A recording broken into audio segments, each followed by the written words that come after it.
Hi, welcome back to the channel. Today we'll be looking at the UK government contracts that have been awarded to Palantir. As usual, please do not treat this as an investment advice. Please do your own due diligence. In the last video, we spoke about the 1.2 billion back office software opportunity and covered on a relatively smaller contract of Palantir that was not renewed.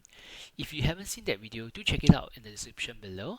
In this video, we'll zoom in on the existing UK government contracts to understand more on the value provided by Foundry. There may be new contracts with the Department for Levelling Up, House and Communities to assist in the resettlement of those who have to leave their home in Ukraine due to the war. Also, Palantir will be relocating some of its data from US to UK.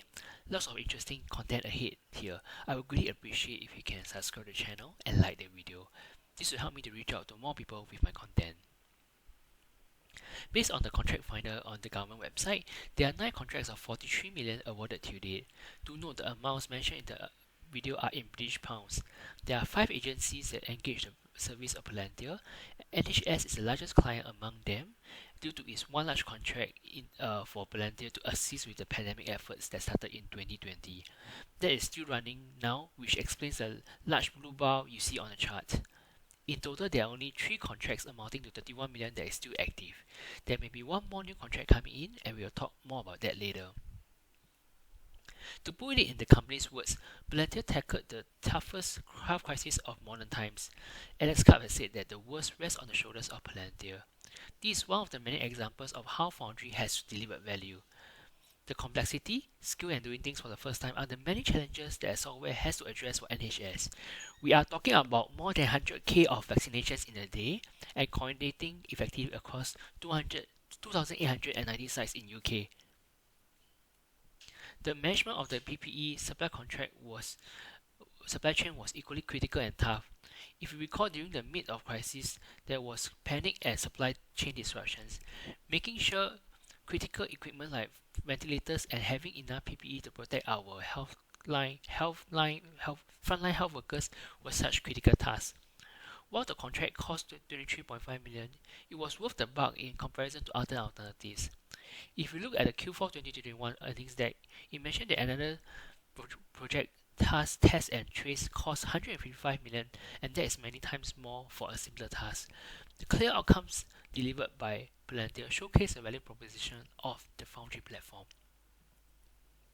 I am surprised that the defense contracts are only 10 million given that Palantir US defense contract were much larger size. What we can see so far are data integration contracts, and Palantir should be able to do much more in this space. As highlighted by Ronaldo on Twitter, there was a recent set of dedicated UK defense site, and hopefully that signifies more contracts to come from this segment. This 6 million Crown commercial service contract was already covered in the previous video. This is part of the back office software opportunity which had 1.2 billion budgeted for. There's definitely more room to grow here. The last contract is for the government digital service, and not much information was shared on this assignment.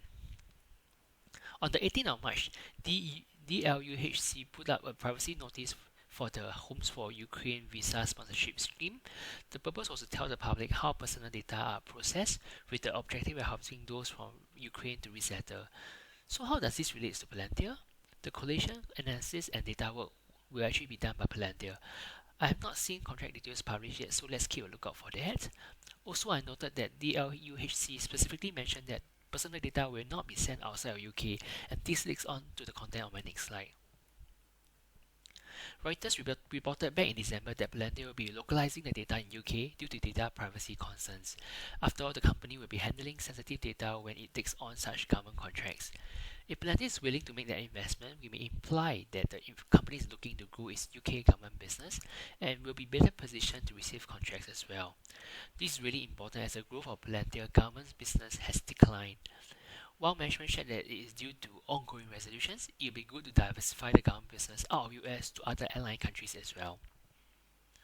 I hope that the discussion on these contracts have helped you to understand the value proposition of Palantir to the public sector. When we hear fears of decline in government business growth, we should seek for more information, evaluate it and make an independent view if the concerns are probable. Let's keep a lookout for such new contracts via the 2 websites I have shared so far on US and UK government awards. Do remember to subscribe to the channel if you like the content. I spent lots of time creating these slides, and thanks so much for listening.